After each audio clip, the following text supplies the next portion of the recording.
USA! USA! We have an action-packed hour for you 6 p.m. drivers. Would I rather be feared or loved? Easy, both. I want people to be afraid of how much they love me. Matt Skraby wraps up a full day of live and local sports talk. And that is the whole problem with aliens. You just can't trust them. Occasionally you meet a nice one, but usually they turn out to be some kind of big lizard. The Skraby Show starts now on 97.3 The Fan.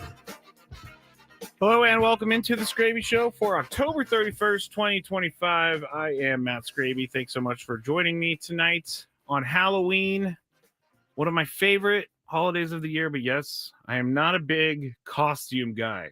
I've been asked this multiple times. Why aren't you in costume today? Why are you too good for a costume? You love scary movies. Why aren't you in a costume? As I explained earlier, I am in a scary movie season all year round. And as a kid, and I think I've said this on the show before, but as a kid, I really, really found finding a costume difficult because I just could not decide what was cool enough. Like, this is something that if I ever, could go back and tell little Skraby something that, try to give advice to little Skraby is what I'm trying to say. I would say, don't care what people think, bro. Don't care what people think. Because I was always so worried, this costume's going to be stupid. They're going to make fun of me. But I shouldn't have been like that because it doesn't really matter. It's just a Halloween costume. Addison Barger doubles off of Yamamoto in the bottom of the third to start the inning. No outs. Ernie Clement at the plate. Dodgers up 3-0, though. Dodgers up 3-0, which all three of those runs came in the last inning. So if the Blue Jays want to win it, and if the Blue Jays want to wrap it up tonight, they got to come back. They have to come back. So we'll see what happens. You don't want to go into a Game 7 at home. You don't want to go, if the Blue Jays were down in this series, obviously they would need to get to a Game 7, and that would be fine. But coming back home, leading the series 3-2, there's no room for you to lose this game. You do not want to put it up to fate and go to a Game 7 because you don't know which Dodger is going to wake up in that game. But right now, Yamamoto is pitching great once again. So we'll see what happens with him. We'll see if he's able to, or if the Blue Jays are able to string some hits together. Addison Barger, though, on second base with one out, bottom of the third inning. All guests on 97.3 The Fan. Join us on the David P. Shapiro Fan Hotline. David P. Shapiro, criminal defense attorneys, helping good people regain control of their future when charged with a crime since 2010. Visit davidpshapirolaw.com.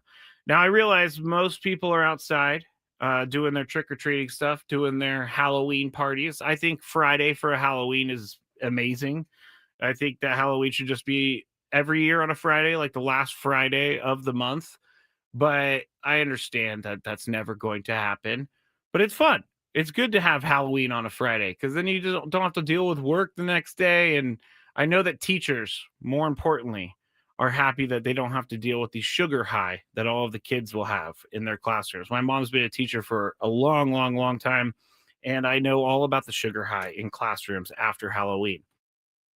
But I will say I'm curious to know if trick-or-treating, and you can tell me on the chat if you want to watch the show. You can on YouTube. Just go to 97.3 The Fan, or you can go to the Skraby Show on YouTube, Facebook 97.3 The Fan, and then X at Matt Skraby. When you go to the YouTube, the Skraby Show, subscribe, because I'm trying to get to a certain level so I could do more with the account. I didn't know this about YouTube, but you can't do certain things on your account until you get a certain number of subscribers or views or whatever. So I'm trying to get to that point where I can do more. But I'm curious if trick-or-treating is as popular as when I was a kid. And I think this is probably a stupid question because you're just going around getting free candy from everyone. So I think that it's probably still popular. But if you are out and about or going out and about and you have any thoughts about Halloween these days and kids on Halloween, let me know, because I have no idea. I know that my nieces dressed up. One of them was a character from that what is it, the K-pop zombie show? I can't remember the exact name of it. And then I have no idea what my other niece was. But my new nephew was a jack-o'-lantern for Halloween, which I thought was kind of cute. But when I was a kid, my mom made costumes. I remember one year that I said I wanted to be, this is how I remember it, but I said I wanted to be Spider-Man. And so my mom made me a costume for Spider-Man, but she didn't do the right Spider-Man. And I'm, obviously not giving my mom a hard time about this, because she put a lot of effort into this costume. And I looked for this picture for a long time and I could not find it. But when I said I wanted to be Spider-Man, she made me a spider that's a man, not Spider-Man. So she had these like legs coming off of my back, which was basically, I think, like pantyhose filled with stuffing. And so like she had all, and so I was basically a spider, which obviously was not what I wanted. And I was probably a big old jerk as a kid about it, because that is what I was as a kid. I was a highly emotional child, so I'm sure I gave her a really hard time at that. But I got to give my mom a lot of credit. She also made, one time my brother was a Chinese food takeout box, and so she made that, which I thought was great. I mean, that's actually a really good costume. One year I was also like, I played football as a kid, so I was a dead football player where I wore all of my costume out, or my uniform out, and I put like white on my face, and I was a dead football player. I did not have creative costumes. My mom created creative costumes, but I was not a creative costume guy. Long story short, that is why I do not like to dress up on Halloween. The Blue Jays on the board now. As we've been speaking, we were talking about George Springer and his oblique, and in his first at bat, how much it looked like it hurt and how much he was favoring his right side. Well, he drove in Addison Barger with a single into the right center gap. So the Blue Jays are right there on the board, 3-1, 2 outs. Springer on first, and that will end the inning. Lucas flies out to left field. But tonight on the show, honestly, I'm just going to do a lot of potpourri of stuff. I did write a Halloween story, and I am really nervous to present this story, because something people may not know about me. I like to write stories. I like to write movies. I haven't written a movie, but when I was in college, when I was in high school, I like to write scripts, and I like to write stupid stories. And so sometimes, I haven't done this in a really long time, but I was driving home last night and I was like, you know what? I have this stupid idea in my head for a short story that I could do on the show, and I'm going to do it, but I do not know how it's going to go. It could be one of the worst things that 97.3 The Fan has ever put on the radio.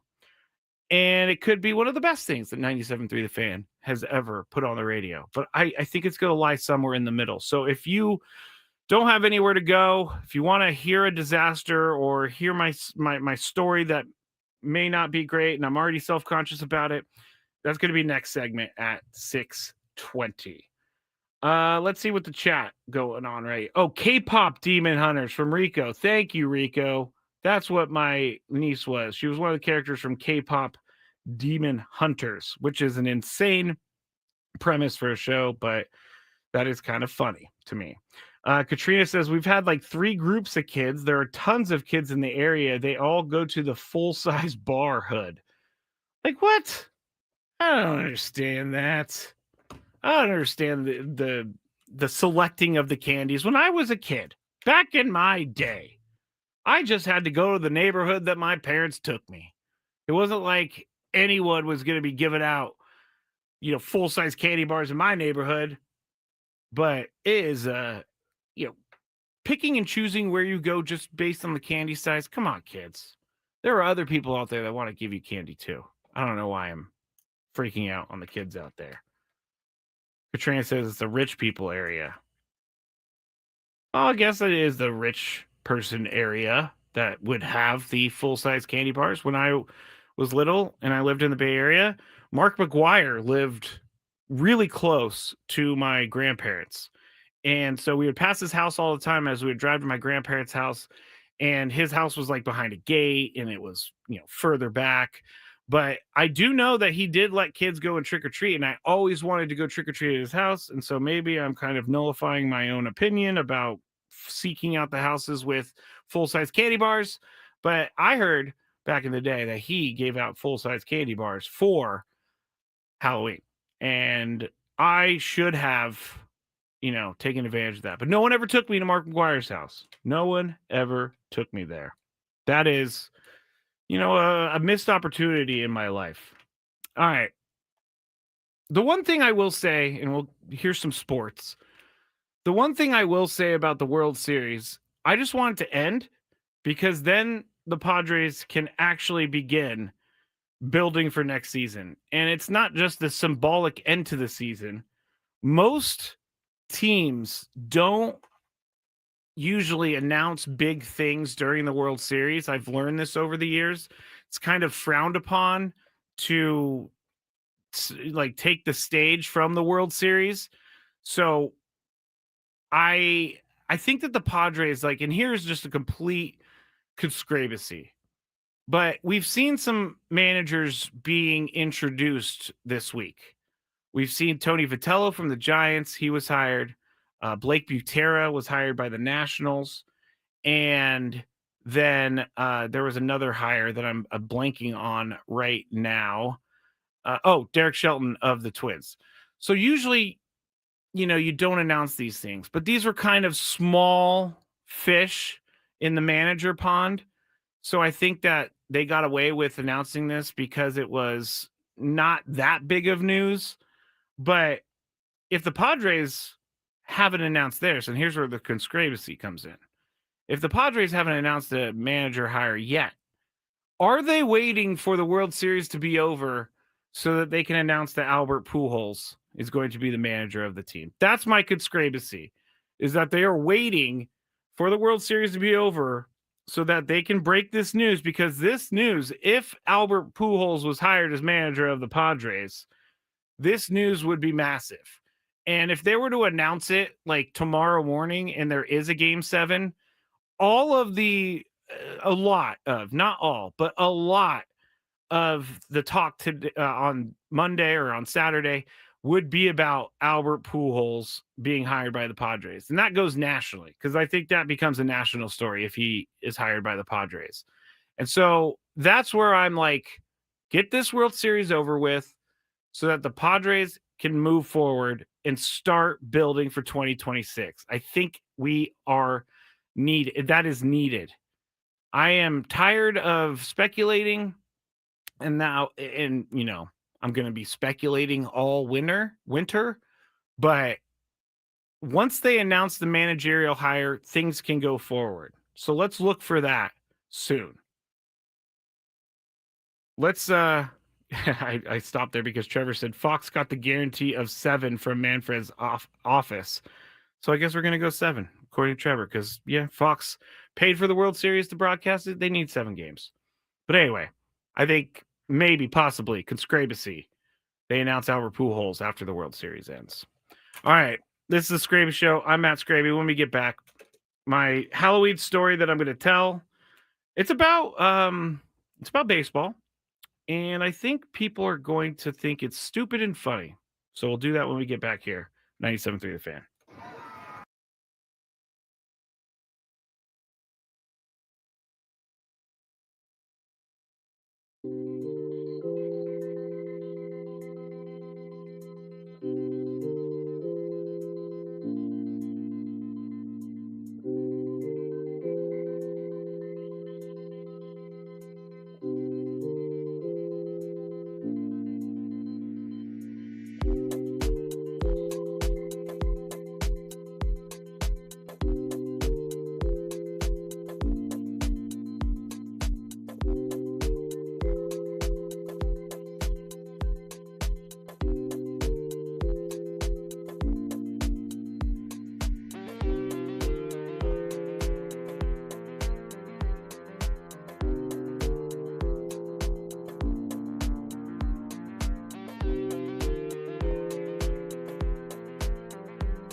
So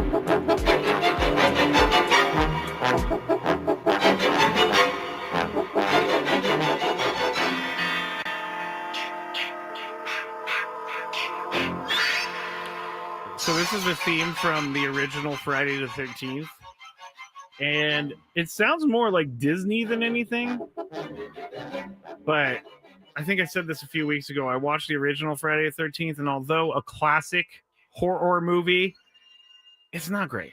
It's not great. I know that people love that movie. I'm just not a fan of it. I can't get into it. I don't know why. It wasn't as scary as everybody told me. And it's like that for a lot of movies, but I am a Jason Voorhees fan. However, not a fan of the original Friday the 13th, which is kind of sacrilegious in the scary movie world. Dodgers still up 3-1 on the Blue Jays. They have a runner at first, bottom of the fourth, 1 out, and Yamamoto still pitching, Varsho up. So we will update you on that as we go. Now, I wrote this story, and it's a Halloween story, but I don't know if anybody's ever seen the Fall of the House of Usher on Netflix. Great show if you want to watch it. But the story is basically an older guy telling someone about his life and about why certain things happen in his life and why he doesn't like certain things like that. So I'm telling this story. I've written this story in that kind of perspective of a guy who is telling a story from his past. And so with that said, I will get into it after Dodgers complete the double play. But now I will get into it, and I have music for it and everything. So here we go. For the entirety of my grandchildren's lives, they have known one rule about Grandpa. Don't talk about Halloween. I wasn't involved in some Michael Myers type stuff, but I did feel like October 31st, 2025 was as close to the veil, as close to the other side as I have ever been. I was an up-and-coming sports agent, and even though I didn't expect it, Major League Baseball was my specialty. I started with some lower-level players, but my big break came when I was able to represent a player from the Los Angeles Dodgers. And let me say, that is a demonic team. I won't even say that person's name in fear of invoking whatever demonic presence I came face-to-face with all those years ago. The player I was representing told me Max Muncy was throwing a Halloween party, and I should go get my name out there with some of the other guys. I had no choice but to go. Being on such short notice, I didn't have time to get a costume, so I went as Jerry Maguire. It was easy, because I was a sports agent, and I got to yell, "Show me the money!" which sounded really fun. But I get to the party, and I was actually feeling quite self-conscious. I was going to a costume party dressed up like myself, but I did feel better when Max Muncy opened the door and was dressed in his Dodgers uniform. Assuming he wasn't dressed as himself and he was dressed as a teammate, I reached out to shake his hand and said, "Hey, Shohei, how are you doing?" Max Muncy grew enraged, turned his back on me, and said while walking away, "Why does everyone think I'm dressed up as Shohei?" Suddenly, right in front of my eyes, Dave Roberts appeared in front of me and said, "Strike one." And as soon as he finished those words, he poof, disappeared. I looked around in bewilderment. What just happened, I thought. No one was around to witness what I just witnessed. Confused and slightly disturbed by what just happened, I made my way inside and looked for my client. As I walked in, I saw all of the stars. Freddie Freeman was a spider. Clayton Kershaw was the red M&M. Teoscar Hernandez was Popeye. And I couldn't believe what I saw. Shohei Ohtani was dressed up as his dog Decoy, and his dog Decoy was dressed up as Ipe with a sign around him showing #free Ipe. This Halloween party was becoming more and more strange by the minute, and I still hadn't even met up with my client yet. I started searching the house for him, and he was nowhere to be found. Walking around, about to call him, my phone buzzed. The text read, Be there soon. Annoyed and still feeling very unsettled after the Dave Roberts ghost smoke cloud thing appeared, I tried to blend in. I found the vegetable tray, and when I get nervous, I tend to eat too much. I started to eat the celery. One piece became two pieces became three. Not to mention, I was dunking everything in ranch multiple times. As I took a bite, I saw Max Muncy again, and he said to me, "I am not dressed up as Shohei Ohtani." I said, "Max, it's okay. I just thought everyone wanted to be Shohei. I didn't mean anything by it." And as I finished saying that, I went to dip my half-eaten celery stick in the ranch. Max yelled, "And you're a double dipper too?" He stormed away and was very angry when poof, Dave Roberts, Smoke Ghost Guy, popped up and said, Strike two. Once again, this was terrifying. And once again, as quick as he appeared, he vanished. I looked around again, and no one, even though there were people everywhere, saw nothing. I was starting to feel very uncomfortable.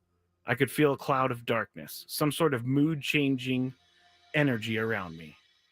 I decided it was time to leave. I don't care about meeting my client, and as I walked towards the front door, my phone buzzed again. And it was my client. And he did say, "I'm upstairs, second door on the left." Weird, I thought. How did he walk right by me? Still scared out of my mind, I head towards the staircase and start walking up, but when I get to the top, I realize there is no left. There was a right and a straight, no left. If I know anything about my guy, he meant right when he said left. I head towards the right and turn the door handle to the second door from the hallway. As I walk in, I realize this was not the right door. I hear a small bark, and I see Shohei Ohtani dressed up like his dog Decoy standing over a craps table throwing the dice. Immediately, everyone looked towards the door, and the light now showing in. In unison, security grabbed me and slammed the door. I pleaded with security, telling them I was just looking for my client. They did not care. One of the security guards, dressed up like Frankenstein, said, "You saw too much. It's time to deal with Dave." A jolt ran down my spine, and I felt immediate panic and terror. I have seen Ghost Dave Roberts twice tonight, and I did not want to go where they were taking me. In one smooth motion, I twisted right out of the tight grip of security and started to run towards the stairs to make my way to the front door. As I was running, Ghost Dave Roberts appeared at the top of the stairs. He blocked my way down, and I had no choice but to stop and look for another way. As I was looking around, trying to find another way out, I hear Dave Roberts say, Strike three. but this time he did not disappear. He took a baseball out of his pocket and said, "Now feel the wrath of the sinister sling." I knew what he was talking about. He made such a big deal about something so insignificant. Whatever he had planned with this, it couldn't be scary at all. But he threw the ball at me, and it was moving so slowly, so outside of normal movements, so terrifying. I immediately was paralyzed with fear. I couldn't move. I couldn't figure out why this slow ball was rolling. I couldn't figure out why this slow rolling ball was so terrifying. Then I felt my heart dropping, feeling like a dark force was taking over. The ball had barely gone 3 feet. It was moving so slow, but it felt like an hour. The ball got closer, and I was still frozen. I had this strange feeling of my impending doom as the ball drew closer. It's like the ball had an energy. It's like I was feeling what Dave Roberts was feeling that one fateful night.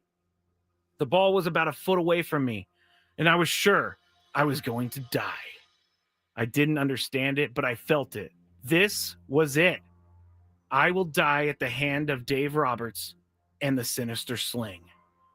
As soon as I accepted my fate, the ball ended up passing me in even slower motion, but once it got past me, it disappeared. Immediately, I was able to move, and the fear of my impending doom went away. Dave Roberts had disappeared, and so did the security guards. The dark cloud went away, but now all I felt was rage. Rage against Dave Roberts for making such a big deal about something so small. Rage that Ken Rosenthal wrote an article talking about the dangers of Manny Machado, Jurickson Profar, and Fernando Tatis Jr. As the rage built, I knew I needed to get out of there. I got up from the floor and ran down the stairs. On my way out, I saw Max Muncy once again. And feeling rage, I said to him, and I looked at him and said, "See you later, Shohei," and ran out the door. All I could hear was Max Muncy once again screaming, "Why does everybody think I'm Shohei Ohtani?" I left that party feeling like I just got away from almost dying at the hands of Dave Roberts. It's been years since that night, but every time Halloween comes around, there is a part of me that feels the rage Dave Roberts made me feel all those years ago. Now, you know why my grandchildren are told never to ask Grandpa about Halloween night. That's it, everybody. That's it. I don't know how that went over. I tried to give it my all. I tried to make it sound good, but that's the story. It's stupid, but I had fun with it. So hopefully you all had fun with it out there as well. Don't know if I'll ever do that again, but it was just fun trying to come up with something stupid for Halloween night. Let me go to the chat. Okay. Oh. People are saying that Rod said ha ha ha ha ha. Katrina said irony. Whoops. Irony is Ohtani is up at this moment, and they just randomly showed Muncy. This is hilarious. They just flashed on Dave Roberts. This is perfect timing. Okay. Well, hey, if they were working it on the TV while I was telling my story, I'm all good. But now I don't really know where to go with this. So that was it. That's my story. Thank you for putting up with me. Thank you for listening. And if you have any comments about the story, you can head on over to the chat on YouTube, The Skraby Show or 97.3 The Fan. When we get back, we are going to talk a little bit more about the World Series. And honestly, I think I'm just going to go through and talk about scary movies. Like I got a IMDb post earlier that said the 7 best horror movies of all time. So maybe we'll go through that. But it's Halloween night. We're having fun. Hopefully everybody's being safe out there. Talk to you on the other side. Ben and Woods.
Of course, everybody knows this is the Jaws theme.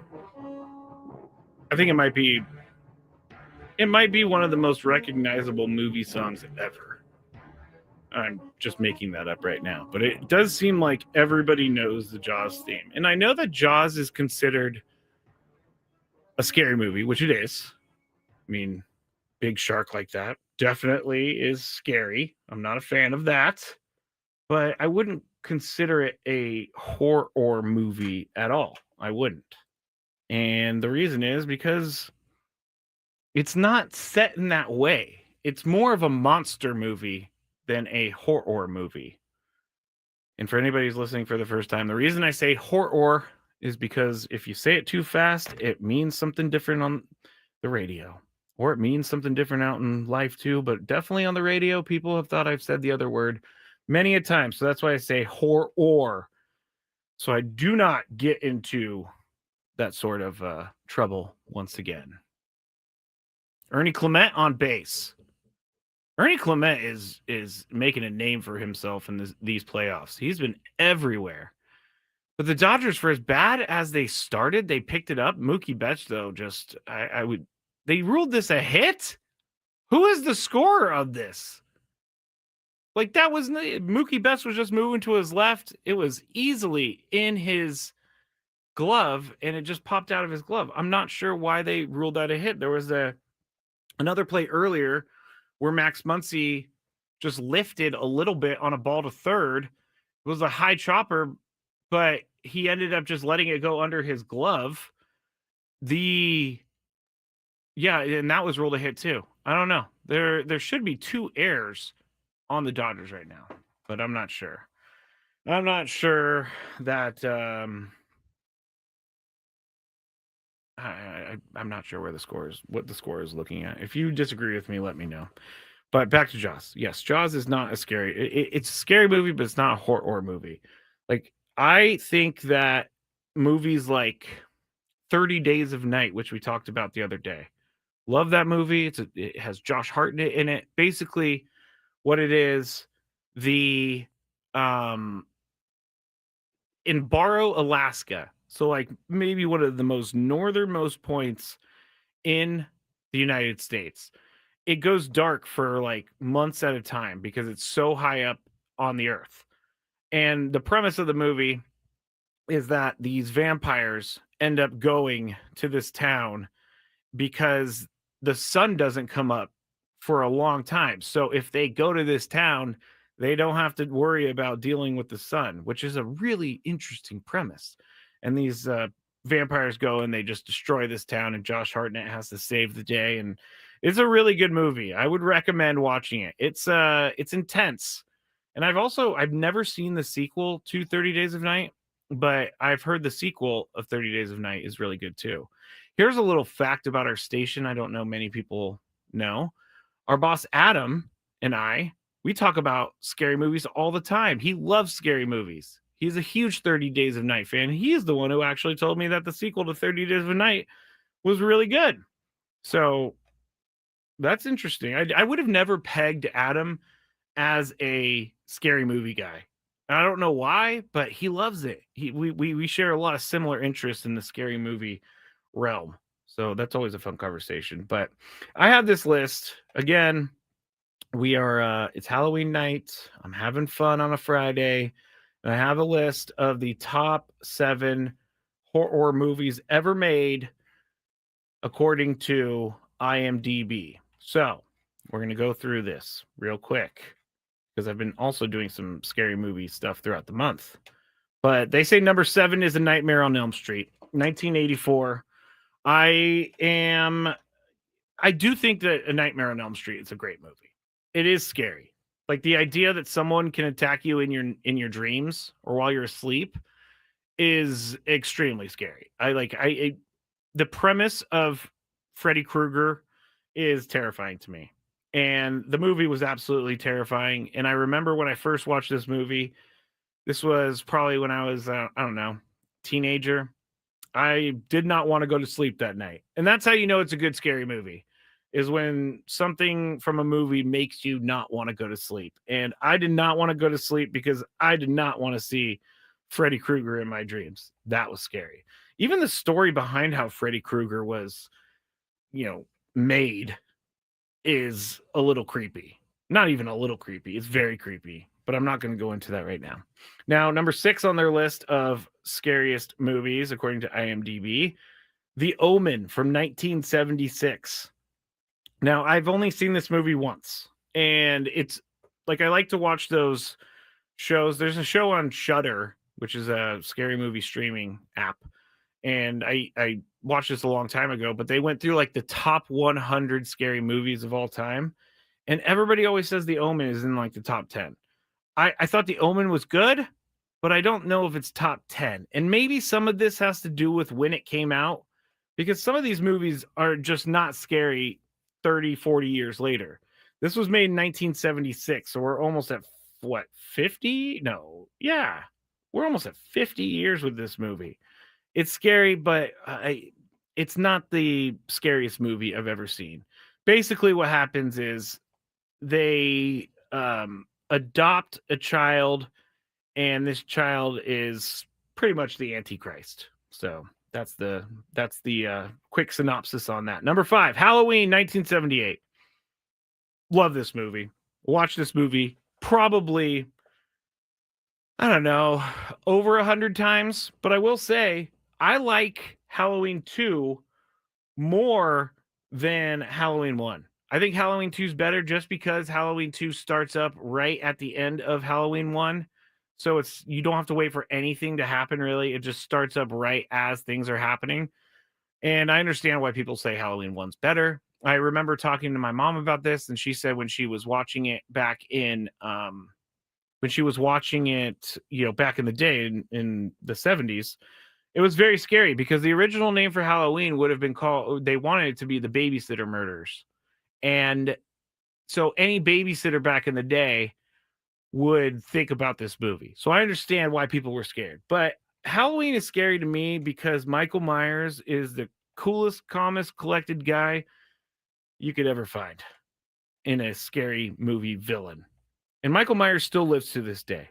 We finally find out, like years down the road, in Halloween 8 maybe, we finally find out that Michael Myers, the reason he can't die is because he's a demonic being. We don't really know why, but it just is explained that he's a demonic being. But the first Halloween movie from 1978, Jamie Lee Curtis making her name, really, really good. Number 4 on this list of IMDb scary movies, Night of the Living Dead from 1968. Now, this one, I will say, it's not scary, but it is a great movie. Absolutely fantastic movie. If you've never seen the 1968 version of Night of the Living Dead, then you need to, because there's a scene in the beginning, and I should have pulled this up earlier, that I say all the time. And here it is. They're coming to get you, Barbara. Stop it! You're ignorant. They're coming for you, Barbara. Stop it! You're acting like a child. They're coming for you. Look, there comes one of them now. Anyway, they're in a cemetery, and all of these dead people start coming out, and he's just joking with her. He's trying to make her scared and all that stuff, but he ended up, it was an actual zombie. But anyway, 1968, great movie. The Night of the Living Dead. I don't know why I forgot about it. Number 3, Rosemary's Baby. Can't really comment on this one. From 1968. Everybody says it's really, really, really, really, really scary. Never seen Rosemary's Baby. So maybe that's what I have to do tonight. So I can't really comment on this. Number 2, The Exorcist from 1973. Now, we've talked a lot about The Exorcist here in the last couple days because we've been playing the theme song coming back from break. But The Exorcist still holds up. I don't care who you are, how old you are, watching The Exorcist will scare you, because they were able to do the effects in a way that I didn't know was possible in 1973. But the whole thing with what's her name, Reagan, in the movie where she gets possessed by a demon. I believe the demon's name is Pazuzu, which is kind of a funny thing. But Pazuzu possesses Reagan, and a lot of crazy stuff happens. I don't even need to explain The Exorcist because so many people have seen it, but I don't need to do that. Now, number one, I'm already seeing KG saying, if number one isn't The Thing, then this list is stupid. And, I love The Thing. I do love that movie. But this movie is also an incredible movie, and it deserves to be number one, and that would be The Shining from 1980. This movie, like the first time I saw it, I didn't really know what I was watching because I was very young. But as I got older and started watching them, The Shining is a creepy movie. And Nicholas, that's a golfer. Jack Nicholson is extremely good in this movie. I think it's his best movie. The whole thing with the like no work or no work and all play makes Jack, or no play and all work, whatever that is, makes Jack a dull boy, is very scary. And the scene where he starts taking the axe to the door, very, very scary. KG says scary, Skraby, but seriously, it's not scary in the way that it's gonna like make me not go to bed that night, but it's scary in the way that it's just you put yourself in that position of a guy who's losing his mind, and he's there with his wife and his kid in a snowed in hotel that they're watching over the winter. That is scary to me. Oh, Katrina got it. All work and no play makes Jack a dull boy. Trevor says The Shining was incredible. Renee says The Shining, I must have been 7 years old. KG says it deserves to be on the list more than The Omen and Rosemary's Baby. 100%, KG. It does deserve to be on the list over The Omen or Rosemary's Baby. I think I might go watch Rosemary's Baby tonight. See if it's that scary. The Thing is really good, though, KG. I'm not disagreeing with you about The Thing. I also was going to try to do this thing where I was going to come up with the Padres players and compare them to villains in horror movies. And I only really got one, so I ditched that idea, but I'll tell you what my one was. And Jason Voorhees came to mind when I thought about Nick Pavetta. Nick Pavetta would be a great Jason Voorhees. He's kind of deliberate, but he's also intense. He has a sense of calm in the face of danger.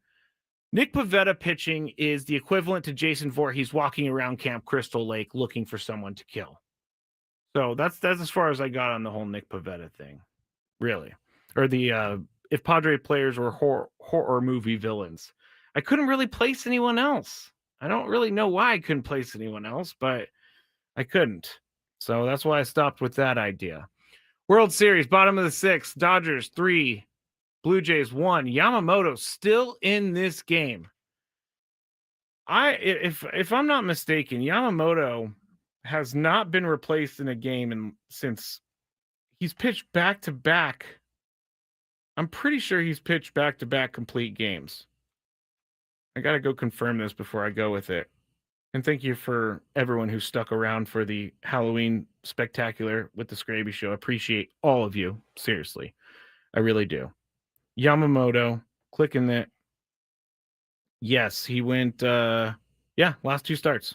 Went 9 innings each. Complete game. He's on his way to doing it 3 straight times. And I'm sure they're going to talk about it here soon. But I don't know that there's any pitcher in playoff history that's gone 3 straight games going 9 innings. Maybe after like the 1960s or something like that, just because some of those guys used to pitch 18 innings back in like the early 1900s. I don't know your name, but it says Martin Maldonado is Scream because he's a slasher. That's pretty good. I appreciate that. Thank you for contributing. Thank you, KG, Katrina, Trevor, Renee. Thank you to everybody who has been here tonight during the Skraby Show. What's annoying Skraby today? Let's find out. It's time for the Daily Gripe. This one is going to come from a dog walking incident that I had the other day. And the Daily Gripe is this. I'm usually walking 3 dogs because I walk my parents' dogs too. So I have my dog Lucky, who was a French fry last year, by the way, for Halloween. I had my dog Lucky, and I have my parents' dogs. So I have 3 dogs. And my daily gripe is when you are walking down this street and someone is coming at you without a dog or with like one dog, who has the right of way on that side of the street? Because, you know, if they have a dog, then I don't want to try to pass each other on the same sidewalk because you never know what's going to happen with the dog. But I cannot stand it when people with one dog keep walking and make me move my 3 dogs across the street. I think if you have 3 dogs, you should be able to take the sidewalk. That is your sidewalk. When I'm walking Lucky only, and it's just me and I see someone else who has 2 or 3 dogs, I always move over. But that is really annoying because it happened the other day and this lady seemed like she was annoyed with me. I don't understand it. But that's my daily gripe. And that's the Halloween show. Thank you to everybody who's been with us all week long. Hopefully we have some more Padres news to talk about on Monday. We'll be back then. World Series will be over. Hopefully the Padres do something that we can talk about. Have a great, safe weekend, everybody.